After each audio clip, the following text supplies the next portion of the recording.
নবীর মতো যদি না হস নবীর মতো জন্ম নিতে পারবে না কোথায় আমাদের সম্মান কোথায় আমার দয়াল নবীর সম্মান তুই আজকে কোথায় তোর ইজ্জত আর কোথায় আমার দয়াল নবীর ইজ্জত হে বাবাজি শোনাবানিকা আমার আমিনা আরো বলতেছি আমার দয়াল নবী যখন দুনিয়ার জমিনে এসেছেন আমি আমিনা দেখতেছিলাম আপনার মাথার চাঁদি থেকে লইয়া পায়ের তালু পর্যন্ত যেন আসমানে চন্দ্র চঞ্চল করছে জোরে বলুন সুবহানাল্লাহ আসমানে চাঁদ যেন আমার বলে আজকে উজ্জ্বলে চলেছে এত নূরে নূরান্বিত এত রাসূল আলোকিত রাসূল এত আলোকিত নূরে নূরান্বিত শুধু তাই নয় বাবা হযরত আমিনা রাদিয়াল্লাহু তাআলা আনহা বলতেছে আমার দয়াল নবী যখন দুনিয়ার জমিনে আসলেন সব থেকে আমি বড় একটি কথা যেন দেখতে লক্ষ্য করলাম আমি একটি জিনিস নোট করলাম ফলো করলাম আমার দয়াল নবীজি এক পর্বতপুর গ্রামে আমার আব্বাজি সোনামানি আমার দয়াল নবী যখন দুনিয়ার বুকে আবির্ভাব হলেন আমিনা তিনি বলতেছেন আমি যেন দেখি দয়াল নবীজি যেন ঠোঁট মোবারক দুটি নড়তেছে ঠোঁট মোবারক দুটি নড়তেছে আর দুটি হাত যেন আসমানের দিকে করে আছে আসমানের দিকে করে যেমন আমরা এক এক করে দোয়া করি রাসূল আমার দুনিয়ার বুকে আবির্ভাব করে দুই হাত খানা উত্তোলন করেছে ঠোঁট মোবারক দুটি যেন নড়তেছে আর আমিনা বলতেছে আমি লক্ষ্য করিলাম আমার দয়াল নবী ঠোঁট মোবারকের দিকে আমি কর্ণপাত করিলাম শোনার চেষ্টা করলাম আমি আমিনা যেন দেখতে পেলাম আমার দয়াল নবী ঠোঁট মোবারক দিয়ে একটি শব্দ বারবার বের হয় ইয়া রাব্বি হাবলি উম্মতি ও আল্লাহ আমার গুনাহগার উম্মত আমার হাওয়ালে করে দাও আমার গুনাহগার উম্মতের কি হবে জোরে জোরে বলুন সুবহানাল্লাহ এই হলো দয়াল যখন দুনিয়ার বুকে এসেছে আমিনার বলে জানো 12 তারিখের চাঁদ জজ্জল করতেছে দ্বাদশের চাঁদ আরবিতে 12 কে বলা হয় দ্বাদশ আপনার বাংলাতে এসে বলা হয় দ্বাদশ এই ভাষায় বলা হয় দ্বাদশ মানে হচ্ছে 12 একাদশ তার জন্য কবি বলতেছে মা আমিনার কোলে দ্বাদশ চাঁদ দোলে জোরে হবে না এই গজলটি খুব কমই বলে জোরে বলুন সুবহানাল্লাহ মা আমিনার কোলে দ্বাদশ চাঁদ দোলে নূর দেখি কপালে সুর শুনি তার গলে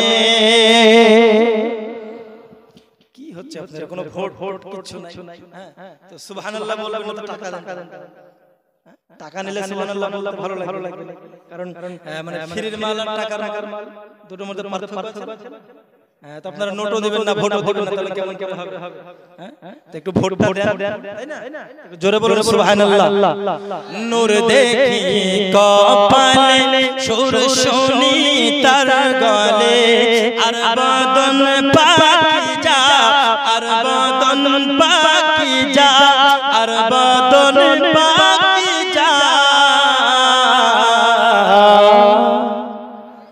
আমার হাতের ইশারা মানে সুবহানাল্লাহ বলতে হবে আয় তোরা দেখে যা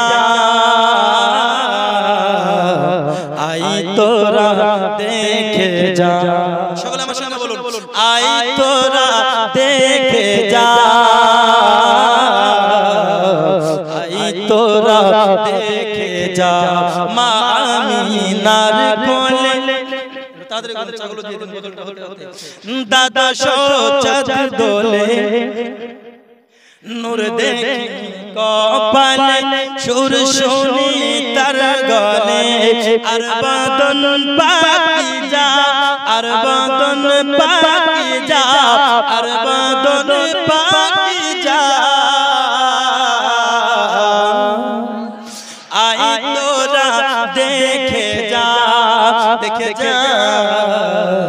আই তোরা দেখে যা কবি বলছে মাথায় ভরা মেঘা কেশী কেশ মানে কি হ্যাঁ কেশ মানে চুল মাথায় ভরা মেঘা কেশী চক্ষু জোড়া রবি শশী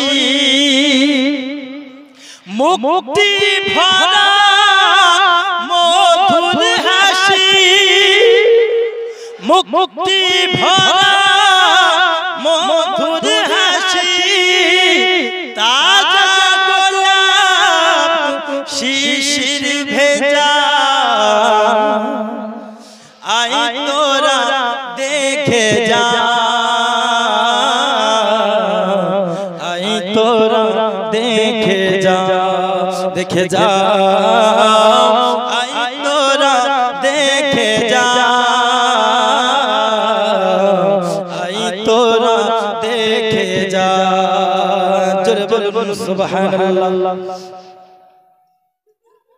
কোনটা শুনুন এই ছন্দ শুনুন এতক্ষণ পর্যন্ত যেগুলো বললাম আমা আরসালনাকা ইল্লা রাহমাতাল লিল আলামিন রাসূল আমার দুনিয়ার বুকে এসেছেন উম্মতের রহমত হয়ে উম্মতের দরদি হয়ে যার জন্য রাসূল দুনিয়ার বুকে আসার পরে ইয়া হাবলি উম্মতি বলে কান্না করেছেন সর্বদাই সর্বদাই সর্বদাই তাই কবি বলছে জাগিলে তার গালে যেন মুক্তা ঝরে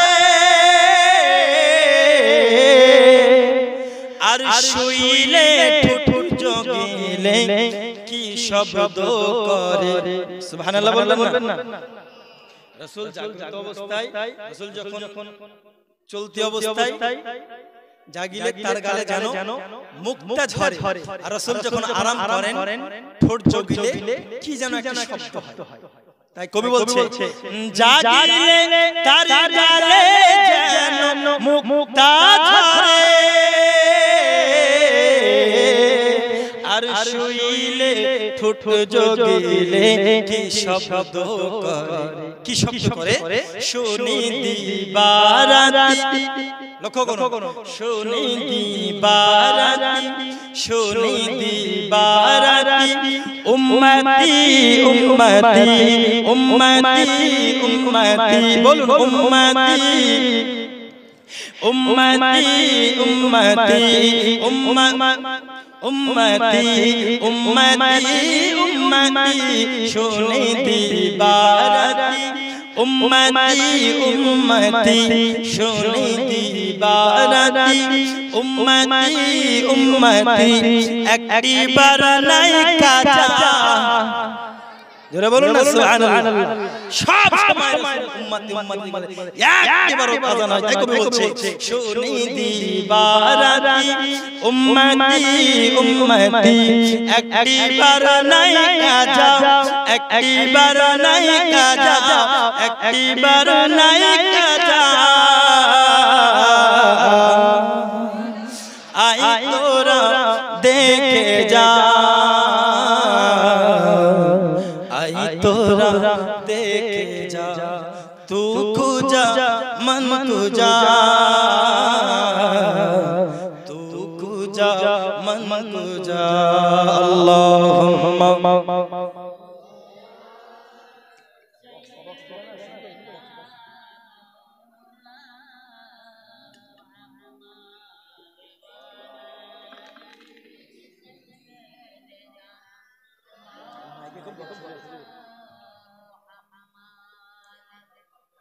मोहब्बत वाली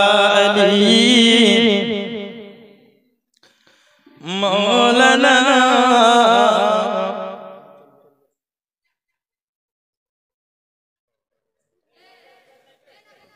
वाली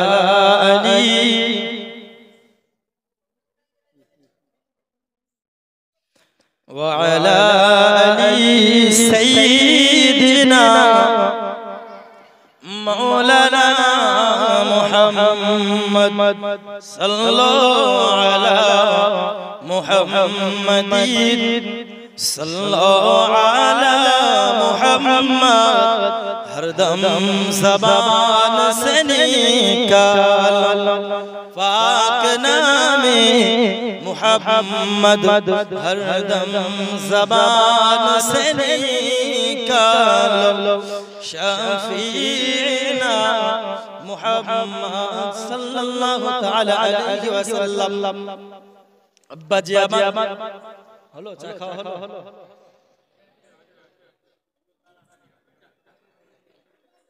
চা জিনিস তো গরম গরম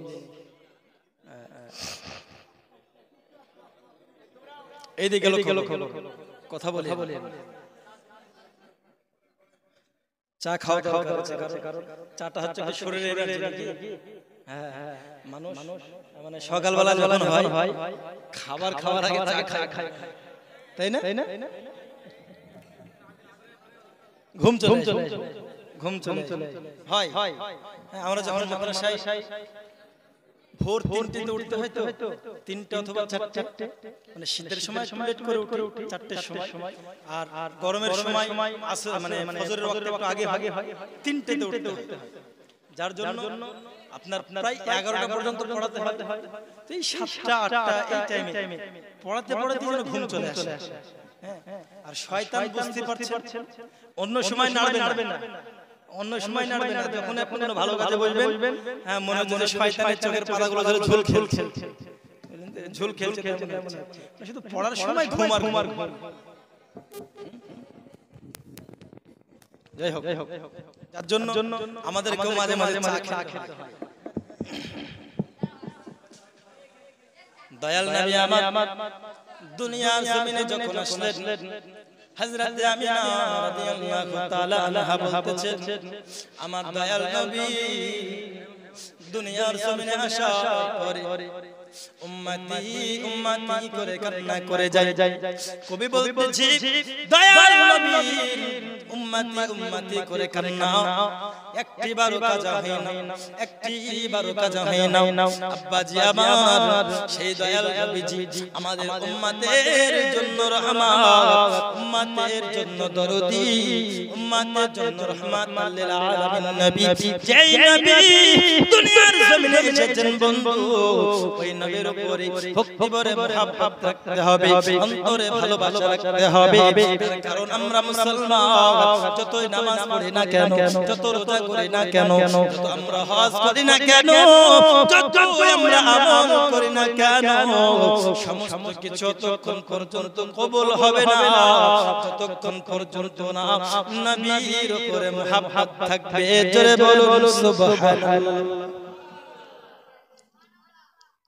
অতক্ষণ পর্যন্ত কবুল হবে না হাদিস শরীফের মধ্যে বলতেছে কোন ব্যক্তি অতক্ষণ পর্যন্ত কামিল মুমিন হতে পারে না অতক্ষণ পর্যন্ত পূর্ণাঙ্গ ঈমানদার হতে পারবে না অতক্ষণ পর্যন্ত নিজের জান মাল থেকে যে বিবি বাচ্চা থেকে সবার থেকে আমার দয়াল নবীকে সব থেকে বেশি না ভালোবাসবে জোরে বলুন সুবহানাল্লাহ তার কারণ ঈমানের মূল হলো আমার দয়াল নবীর মুহাব্বত জোরে বলুন ঈমানের মূল আমার দয়াল নবীর মুহাব্বত নবীর মুহাব্বত ছাড়া কোনো কিছু আপনার কাজে লাগবে না ঈমানটা পরিপূর্ণ হবে না ওই নবী সাল্লাল্লাহু তাআলা আলাইহি ওয়াসাল্লাম দুনিয়ার জমিনে আসলেন আসার পরে বাবা উম্মতি করে কান্না করেছেন শুধু তাই নয় এখনো পর্যন্ত আমার দয়াল নবীকে যখন দাফন করা হবে এমত অবস্থায় আমার দয়াল নবীর কাফন মুবারক থেকে যেন ইয়া হাবলি উম্মতি ওগো আল্লাহ আমার উম্মতে কি হবে ইয়া রাব্বি হাবলি উম্মতি যেন আওয়াজ চলে আসছে আচ্ছা যাই হোক চা খাওয়া হলো ব্যাকগ্রাউন্ডের সাউন্ড একটু কমিয়ে পিছনে এরা একটু খুবই আওয়াজ করছে, বেশি আর সময় নেব না, খুবই অল্প সময়ের মধ্যে আমি ছেড়ে দেব ইনশাআল্লাহ, খুবই অল্প সময়ের মধ্যে ছেড়ে দেব। যাই হোক, সে রাসূল কাফন মুবারক থেকে আমরা গুনাহগার উম্মতের জন্য ইয়া রাব্বি হাবলি উম্মতি উম্মতি শব্দ আসে, শুধু তাই নাই রে বাবা, এখনো পর্যন্ত কিতাবের মধ্যে বলতেছে আমার দয়াল নবীজি মদিনা মুনাওয়ারায় উম্মতের জন্য পেরেশান হবেন। জোরে বলুন সুবহানাল্লাহ। এই নবীর উম্মত আমরা, হায় রে উম্মত, হে নবীর উম্মত, কেমন করে নবীকে ভালোবাসলি রে, কেমন করে নবীকে মুহাব্বত করলি। এই নবীর মুহাব্বতে যদি জান দিতে হয় দিতে পারবো, কিন্তু এই নবীর উপরে দরুদ পড়তে তোরা বলিস বেদাত। কেমন করে নবীকে ভালোবাসলি, যে নবীর জন্য আল্লাহ বলছে আজ্জাকুম মিনাল্লাহি নূরুন ওয়া কিতাবুম মুবিন, আমার নবীকে আল্লাহ নূর বললেন, তোরা বলছিস মাটি কেমন করে ভালোবাসলি, কি হবে তোদের হাসরের দিনে, তোরা নবীকে কেমন করে ভালোবাসলি, যে নবীকে ভালোবাসলি বলিস, আবার ওই নবীকে তোরা বলিস মরা। কিন্তু আল্লাহর কোরআন বলছেন নবিয়ুল্লাহি হাইয়ুন, সুতরাং আল্লাহ নবীর জিন্দা, তোরা কেমন করে নবীকে ভালোবাসলি। এই নবীর উম্মত, ও নবীর উম্মতেরা, কেমন করে নবীকে তোরা ভালোবাসলি, যেই নবীকে বলিস নবী কিছু দেখতে পারে, নবী হাজির নাজির নয়, কিন্তু নবী আমার বলতেছি সারা দুনিয়াটা আমি আমার হাতের তালুতে কেমন ভাবে দেখি, যেমন হাতের তালুতে একটি রাই রাখলে যেমন হয়, আমার হাতের তালুতে সারা দুনিয়াটা ওই রায়ের নাই। জোরে বলুন সুবহানাল্লাহ। তাহলে সারা দুনিয়ার নজির আমার রাসূল হাতের তালুর নাই, দেখতে পাই, সব কিছু দেখতে পাই। তোরা নবীকে কেমন ভালোবাসলি রে, যার জন্য বলতেছি আমরা যদি কিয়াম করি নবী আপনার দেখতে পাই না। উম্মতেরা রে, এখনো সময় আছে শুধরে যা, এখনো সময় আছে ইমানটা নিয়ে আয়, এখনো সময় আছে পরিপূর্ণভাবে ঈমান গ্রহণ করো, কারণ কাল কিয়ামতের দিন আর মরতের সময় যতই তোমরা ভয়ঙ্কর ফারিস্তাদের ভয়ঙ্কর চেহারা দেখার পরে কোন যদি ঈমান নিয়ে আসো, ওই ঈমানের কোনো কাজ থাকবে না। তাই সময় থাকতে সময়ের মরম, সময় থাকতে ঈমানটা নিয়ে আসো, সময় থাকতে নবীকে চিনো, না হলে কাল হাসরের ময়দানে যে তিনটে জায়গায় নবী উপস্থিত থাকবে, তোমরা ওই তিনটে জায়গায় নবীকে পাবে না। কোন তিনটে জায়গায় নবী থাকবে জানেন? কোন তিনটে জায়গায় থাকবে? আমরা নবীর উম্মত হাসরের ময়দানে, হাসরের অন্তরে আমরা নবীর ভালোবাসা উম্মত, আমরা হাসরের ময়দানে, হাসরের অন্তরে নবীকে কাছে পেতে চাই। কি চাই? জোরে বলুন, চাই কি চাই না? যারা কাছে পেতে চায় দুই হাত তুলে বলুন ইয়া রাসূলুল্লাহ। আমার উম্মতের নেকি এবং বদি, জোরে বলুন সুবহানাল্লাহ। এইখানে ওয়াহাবীরা প্রশ্ন করবে, প্রশ্ন করবে এটাই, আরে আল্লাহ যেখানে হুকুম দিয়ে দিল যাও জাহান্নামে যাও, আবার নবী যখন বলবে ওজন করা হলো, তাহলে আল্লাহর হুকুমের উপরে কথা বলা হলো, বলবে কথা বলা হলো, তারা বলবে। কিন্তু না না না, কিতাবের মধ্যে বলতেছে আমার রাসূল সেটাই বলেন, সেটাই করেন যেটা আল্লাহ আমার দয়াল নবীকে বলেন এবং আমার দয়াল নবীকে করান। জোরে বলুন সুবহানাল্লাহ। দয়াল নবীকে করান। আরো একটা প্রশ্ন আপনাদেরকে রেখে যাই, শেষে জবাব দেব। আল্লাহ যদি পারেন সরাসরি জান্নাতে দিতে পারে কি পারে না?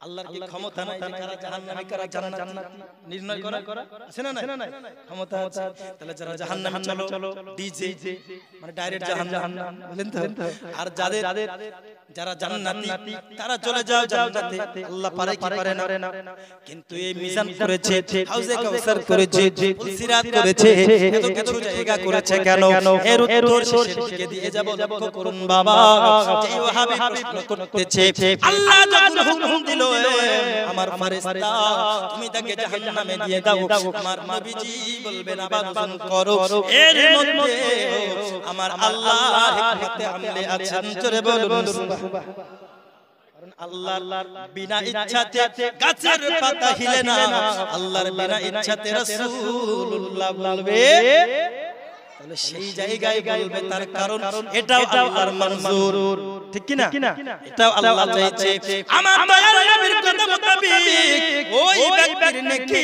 এবং বদি ওজন যখন করবে একই আবার হবে নেকির পাল্লা হালকা হবে গুনাহ পাল্লা ভারী হবে তো অবস্থায় আপনার বাবারা গভীর মনোযোগ আমার দয়াল নবী ছোট এক কাগজে তিনি নিজের নাম মোবারক লিখে এবং আর অন্যান্য কিছু লিখে নেকির পাল্লায় যখন দেবে মুসলমান নেকির পাল্লা সঙ্গে সঙ্গে ভারী হয়ে যাবে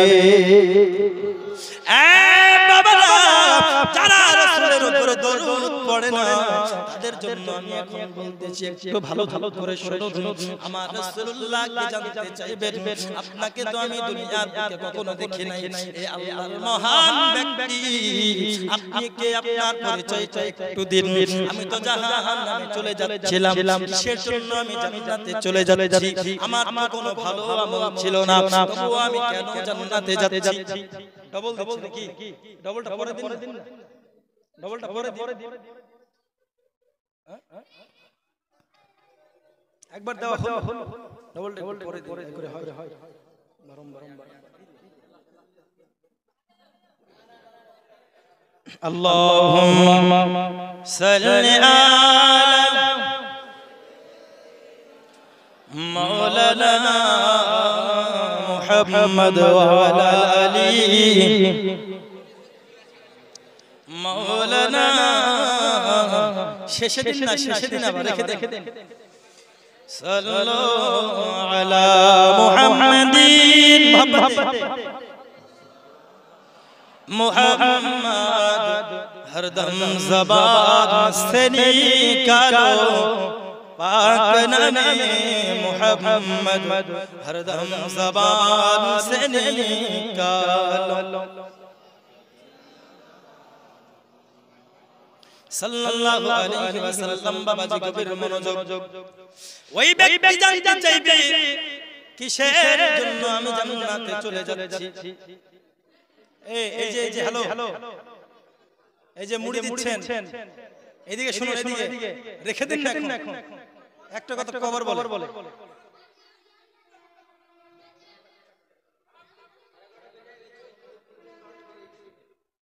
যাই হোক বক্তব্য লম্বা জড়া করছি না আমি আমার বক্তব্য লম্বা জড়া করছি না ছেড়ে লম্বা করে লাভ নাই আমি আয়াতে কারিমা তেলাওয়াত করছিলাম ওয়া মা আরসালনাকা ইল্লা রাহমাতাল লিল আলামিন আল্লাহ পাক আল্লাহ তাআলা বললেন যে আমি আমার হাবিবকে দুনিয়ার বুকে পাঠাই নাই কিন্তু পাঠিয়েছি সারা জগতে রহমত করে জোরে বলে সুবহানাল্লাহ যেই নবী আমাদের জন্য রহমত যেই নবী আমাদের জন্য দরদি নবী যেই নবী আমাদের জন্য সব সময় ইয়া রাব্বি হাবলি উম্মতি ইয়া রাব্বি হাবলি উম্মতি বলে সর্বদা কেঁদে যায় সেই নবীর উপরে মুহাব্বত ভালোবাসাটাই হচ্ছে ঈমানের এক নম্বর ঈমানের এক নম্বর শর্ত যে রাসূল উম্মতের জন্য এখনো পর্যন্ত মদিনায় শুয়ে কান্না করছেন জোরে বলে সুবহানাল্লাহ এখনো পর্যন্ত কান্না সেই রাসূলের আগমন দিবস আজকে রাতে সুবহে সাদিকে জোরে বলে সুবহানাল্লাহ সুবে সাদিকে হয়েছে, না দিন না রাত, না রাত না দিন, দুটোই আছে, আবার দুটোই পরিপূর্ণ নয়। কারণ যদি রাত্রে আসতেন, দিন বলছে আল্লাহ তুমি আমার হাবিবকে আমার দিনে পাঠাও, যদি দিনে আসতেন রাত বলবে আল্লাহ তুমি আমার রাসূলকে আমার রাত্রিতে পাঠাও। এমন করতে করতে একে অপরের সঙ্গে যখন এইরকম হচ্ছে, আল্লাহ পাক আল্লাহ তাআলা সঠিক সিদ্ধান্তের মালিক, জোরে বলুন সুবহানাল্লাহ। আল্লাহ পাক আল্লাহ তাআলা সঠিক সিদ্ধান্তের মালিক, ঠিক কি না? সঠিক সিদ্ধান্তের মালিক। আচ্ছা বলুন, ছোট্ট একটা প্রশ্ন করি, একজন ছোট্ট বাচ্চা, দুনিয়ার বুকে যারা জন্ম নেয় সমস্ত ছোট্ট বাচ্চা মাসুম, ঠিক কি না? 5 দিন 10 দিনের বাচ্চা মাসুম, ধরুন 5 দিনকার বাচ্চা মরে গেল, কথা বুঝলে? ও জান্নাতে যাবে কি জাহান্নামে যাবে? আপনাদের ঘরে জান্নাত। আচ্ছা, যদি এবার একজন গায়র মুসলিম ঘরে ছোট্ট বাচ্চা, হ্যাঁ, ধরুন 10 দিনের বাচ্চা ইন্তেকাল করে, ও জান্নাতে যাবে না জাহান্নামে যাবে? বলুন। জান্নাতে যাবে। কি হিসাবে যাবে? তো হিন্দু ঘরে ছেলে, ও তো গায়র মুসলিম ঘরে কি করে জান্নাতে যাবে? জান্নাত তো মুসলমানদের জন্য, ঠিক না? আর এই যে জান্নাতে যাবে মুসলমান ঘরের সন্তান, এই যে জান্নাতে যাবে এই গাড়িটা আপনি কি করে দিলেন? কারণ এই বড় হয়ে তো কাফের হয়ে যেতে পারে, ঠিক না? বড় হয়ে কাফের হতে পারতো কি পারতো না? কাফের হতে পারতো। তাহলে সঠিক আল্লাহ হচ্ছেন সঠিক বিচারকারী, কথা বুঝতে পারলেন তো? তো বিষয়টা কি হবে দেখবেন, হিন্দু ঘরের ছেলেও জাহান্নামে যেতে পারে, জান্নাতেও যেতে পারে। মুসলমান ঘরের ছেলে জান্নাতেও যেতে পারে, জাহান্নামেও যেতে পারে। আপনার ফর্মুলা বলবো? হ্যাঁ, আপনারা তো চিল্লালে তো হবে না। এত আওয়াজ করছেন, চিৎকার করছেন, তাহলে কেমন করে হবে? যাই হোক, শুনুন। আল্লাহ পাক আল্লাহ তাআলা একজন ছোট্ট বাচ্চা ইন্তেকাল করুক, চাই বড় বাচ্চা ইন্তেকাল করুক, দুই ঘরে মুসলিম গায়র মুসলিম ছোট্ট বাচ্চা সবাই মাসুম থাকে। হিন্দু ঘরের হোক, খ্রিস্টান ঘরের হোক, মুসলিম ঘরের হোক, যে কোনো ধর্মের হোক, বাচ্চা তো প্রথম স্তরে সবাই কিন্তু মাসুম হয়ে জন্মায়। আর কিতাব বলছে যে কোনো ঘরে জন্মায় মানুষ সর্বপ্রথম মুসলিম হয়ে জন্মায়। মানুষ কি হয়ে জন্মায়? মুসলিম হয়ে জন্মায়। ও গায়র মুসলিম ঘরে জন্মালেও মুসলিম হয়ে মাসুম। ও যখন ইন্তেকাল করে গেল, তাহলে তো যদি হিন্দু ঘরের ছেলেটাকে জাহান্নামে দিয়ে দেয়, নাইনসাফি হবে, তাই না?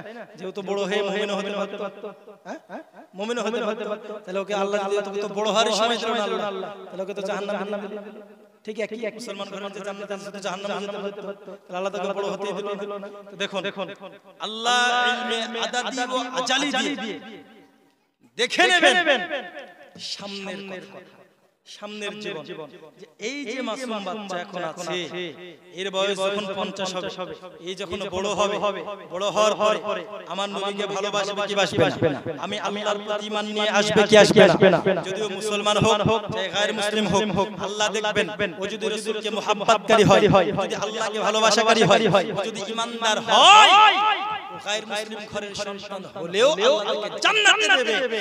আর আল্লাহ যদি দেখে এই বড় হওয়ার পরে কাফের হয়ে যাচ্ছে, মুসলমানের ঘরের সন্তান কিন্তু কাফের হয়ে যাচ্ছে, কুফরি করছে, আল্লাহকে দুই বলছে, নবীকে মাটি বলছে, নবীকে মরা বলছে, ইত্যাদি বলছে, তাহলে আল্লাহ কোথায় দেবে? জাহান্নামে দেবে। হচ্ছে সে মুসলমান ঘরের সন্তান। বুঝতে পারলেন তো? আল্লাহ হচ্ছে ন্যায় বিচারক, আল্লাহ হচ্ছেন ন্যায় বিচারকারী, যার জন্য না দিন না রাত না দিন, সুবহে সাদিক এমন একটি সময় পাঠালেন, রাতও সন্তুষ্ট হলো, সকালও সন্তুষ্ট হলো। জোরে বলেন সুবহানাল্লাহ। সবাই সন্তুষ্ট হয়ে গেল। বাবা তাই এই সুবহে সাদিকে রাসূলুল্লাহ সাল্লাল্লাহু তাআলা আলাইহি ওয়াসাল্লাম এসেছেন। আগামী কাল আমরা ঝান্ডা উত্তোলন করব এবং আনন্দ মানাবো, খুশি মানাবো। তার কারণ আমাদের রাসূল জিন্দা আছেন, জিন্দা ছিলেন, জিন্দা থাকবেন, হামেশা আমরা খুশি মানাবো। যাদের রাসূল মরে গেছে তারা শোক মানায়, তাই না? যাদের মরে গেছে তারা শোক মানায়। যাই হোক, আর বক্তব্য লম্বা জড়া করলাম না। যে রাসূলের উপরে আমাদের মহব্বত রাখা দরকার। আল্লাহ পাক আল্লাহ তাআলা সেই রাসূলকে ভালোবাসা এবং মুহাব্বত করার তৌফিক দান করুক। সকলে বলে আল্লাহুম্মা আমিন। আল্লাহুম্মা এই বলে আমার সংক্ষিপ্ত আলোচনা আমি ইতি করলাম। বলাও ভাষার মধ্যে যদি কোনো হয়ে থাকে ত্রুটি আল্লাহ এবং আল্লাহর রাসূলের কাছে ক্ষমা প্রার্থী। ওয়াখির দাওয়ানা আলহামদুলিল্লাহি রাব্বিল আলামিন। আসসালামু আলাইকুম ওয়া রাহমাতুল্লাহি ওয়া বারাকাতুহু। আল্লাহুম্মা